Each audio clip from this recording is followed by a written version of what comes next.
Em 2022, 17 pessoas eram assassinadas por dia pela polícia. 76,9% eram negras. Em 2023, 6.393 pessoas foram assassinadas em operações policiais. 82,7% eram negras. Isso significa que a cada 4 horas uma pessoa negra foi assassinada pela polícia. E a maioria dessas pessoas eram homens negros entre 18 e 25 anos. Esses números assustam, né? Meu nome é Vitória, eu sou internacionalista e mestre em estudos latino-americanos. E no vídeo de hoje a gente vai falar sobre a violência policial no Brasil. A gente tá falando sobre a polícia militar brasileira, que é uma polícia que supostamente deveria nos proteger e ter uma ação preventiva para evitar o crime. O problema está no fato de que esse policiamento preventivo, ele tem a pele negra como alvo principal. Então, pessoas negras são constantemente abordadas por ter considerado comportamento suspeito pelo simples fato de serem negras. A violência policial não é um tema novo, é um tema que vem sendo visto nas últimas décadas e que os movimentos sociais têm sempre trazido à tona. E a gente continua testemunhando todos os dias nas notícias casos em que a polícia assassina alguém considerado suspeito, que na verdade não era suspeito. Ou que durante a abordagem a polícia utilizou mais da força do que deveria. Que a polícia perdeu o temperamento, seja durante o serviço ou a paisana. Ou casos em que crianças e jovens são constantemente assassinados nas zonas periféricas do país por uma bala perdida, que vem diretamente da polícia. O que todos esses casos constantemente têm em comum é a cor da pele das pessoas. Ou seja, o alvo principal da polícia é sempre o alvo negro, independente da classe social. Porque se aquela pessoa ela for residente de uma zona periférica do país, ela já é automaticamente considerada criminosa pela polícia. E o fato de morar numa zona periférica passa a ser simplesmente um fator agravante nas abordagens policiais que tornam-se automaticamente violentas. Antes da polícia militar chegar ao que é hoje, ela foi criada ainda durante o período colonial e era chamada de guardas municipais. Ter o interesse da corte e garantir a manutenção da ordem. O que significa essa manutenção da ordem? A manutenção da ordem significa, basicamente, manter as pessoas negras durante aquele período na linha. Porque como as pessoas negras e escravizadas durante aquela época eram a principal mão de obra da corte, era o que mantinha a economia da corte funcionando, as guardas municipais são criadas justamente para continuar a manutenção dessa ordem, para evitar revoltas, para evitar protestos, para evitar fugas e para levar ex-escravos ou pessoas escravizadas de volta aos seus senhores quando esses fugiam da Casa Grande. O nome polícia militar em si surge apenas durante a ditadura varguista e continua durante os anos seguintes da ditadura militar, e hoje é a polícia que a gente conhece, e a única instituição que não foi reformada depois da ditadura militar. Então, durante esse período de ditadura militar no Brasil, a polícia militar ela era responsável por reagir a todos aqueles que fossem contra o regime. E como vocês podem imaginar, existia uma grande preferência contra as pessoas negras. Então, a polícia que a gente tem hoje nas ruas é a mesma polícia que foi fundada com esses ideais racistas décadas atrás. Durante a ditadura militar, o modelo operacional da polícia era baseado fortemente na repressão e na violência. E o que a gente acaba testemunhando nos dias de hoje é exatamente a mesma coisa. Durante o período da ditadura militar, houve uma grande difusão da democracia racial, que inclusive tem vídeo aqui no canal falando sobre o conceito da democracia racial. Durante os anos da ditadura militar, esse conceito de democracia racial ele foi fortemente difundido para que as pessoas passassem a acreditar que no Brasil existia essa ideia de unidade étnica, de unidade racial, e que no Brasil não existia racismo, ou que pelo menos se existisse racismo no Brasil, não era nada parecido com o que ocorria nos Estados Unidos ou na África do Sul, onde existiam realmente legislações segregacionistas. O que se afirmava basicamente durante esses anos da ditadura militar é que o racismo ele era reconhecido na Constituição como crime e deveria ser punido por lei. O problema é que na prática o que acontecia era completamente diferente. E não é à toa que justamente durante o período da ditadura militar, Abdias do Nascimento se autoexilou nos Estados Unidos, onde existiam leis segregacionistas ao invés de estar no Brasil. Então a gente consegue ter uma ideia de como é que a sociedade aqui estava funcionando durante esse período. Durante o período da ditadura militar, qualquer movimento social que enaltecesse a negritude, que valorizasse a cultura negra, ou protestos que lutassem contra o racismo dentro do país, eram fortemente reprimidos e controlados pela polícia militar. Um exemplo disso são os bailes black que aconteciam no Rio de Janeiro e constantemente assistidos de perto pelos serviços de espionagem do governo brasileiro durante essa época. E para garantir o controle da população negra, foram criadas algumas blitz em que qualquer comportamento suspeito seria considerado motivo para detenção. E depois de 3 detenções, o resultado era prisão. Ser negro, durante esse período, já era suficiente motivo para suspeição da polícia militar. E o silêncio à volta de tudo isso é o que permitiu que o racismo durante a ditadura militar crescesse tanto e crescesse tanto dentro da própria polícia e se refletisse exatamente nas ações da polícia militar. E daí a gente lembra, né? Essa mesma polícia, a mesma polícia que ficava sempre de olho nas pessoas negras, a mesma polícia que tinha alvará para ser violenta e reprimir da forma a qual quisesse, que detinha pessoas negras, que torturava, que matava, é a mesma polícia que a gente tem hoje em dia no Brasil. Então, a nossa polícia hoje em dia, ela acumulou todos esses ideais racistas, desde a época das guardas municipais, durante o período colonial, passando por esse período de repressão da ditadura militar. E hoje, o que a gente testemunha, muitas vezes, são as pessoas que fecham os olhos para muitas atitudes racistas da polícia, nas abordagens abusivas que são realizadas todos os dias, ou até mesmo a glorificação do serviço da Polícia Militar. Um grande exemplo disso é a Polícia Civil do Rio de Janeiro. Nas últimas semanas, a Assembleia Legislativa do Estado do Rio de Janeiro, ela aprovou um projeto de lei que garante bônus, ou seja, uma premiação para aqueles policiais civis que assassinarem suspeitos durante operações policiais. Ou seja, a polícia vai fazer uma operação policial, a pessoa que é considerada suspeito e foco daquela operação, se ela for assassinada, o agente da polícia ele vai receber um bônus. O problema aqui está em que essas operações policiais, elas ocorrem majoritariamente dentro das zonas periféricas. E o que mais me surpreendeu quando eu vi esse projeto é o fato de que a maioria dos sites que são responsáveis por transmitir a notícia no Brasil, eles transmitem essa notícia de uma forma neutra.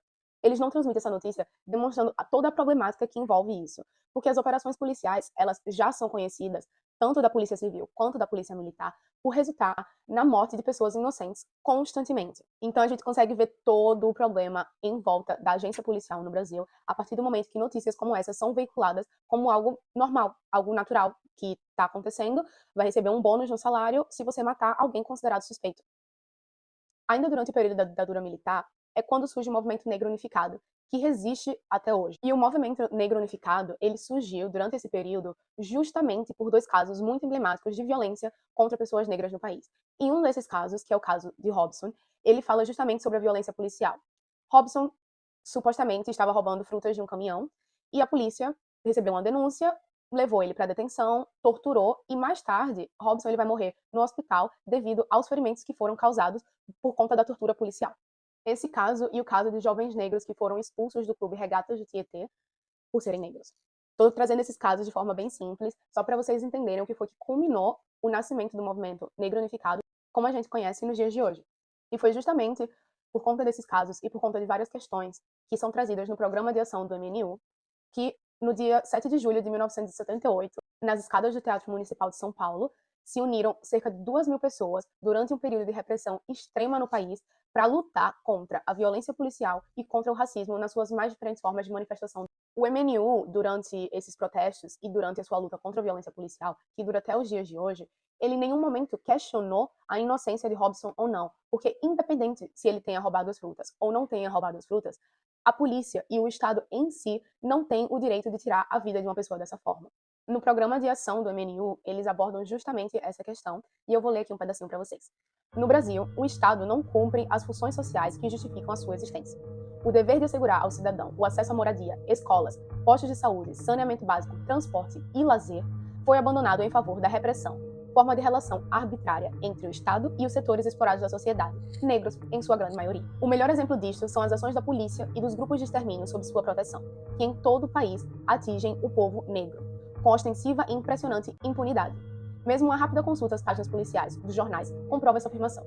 Entretanto, a ideologia da democracia racial e a dramática incorporação destes fatos ao cotidiano da sociedade impedem que os assassinos sejam entendidos como uma forma mais extrema de violência racial. Nesse trecho do programa de ação do MNU, que foi escrito décadas atrás, a gente consegue encaixar ele na realidade do Brasil ainda hoje. E é justamente a problemática de que as ações da polícia são encaradas com naturalidade que torna difícil a luta contra essa violência policial que a gente testemunha há décadas. O próprio MNU, ele declara que a nossa luta contra a violência policial, contra a violência racial praticada pelo nosso sistema penal nos mais diferentes setores, ela está muito longe de chegar ao fim. O MNU traz justamente a necessidade de reagir contra essa violência racial que é transmutada em uma violência policial. E como o próprio MNU fala, não se trata apenas de fazer protestos e de lutar contra isso, mas fazer com que a própria lei ela extingua o comportamento da polícia, como a gente testemunha hoje. Hoje em dia, a polícia militar ela é comandada pelo governador de cada estado, e cada estado tem um comando geral da polícia militar.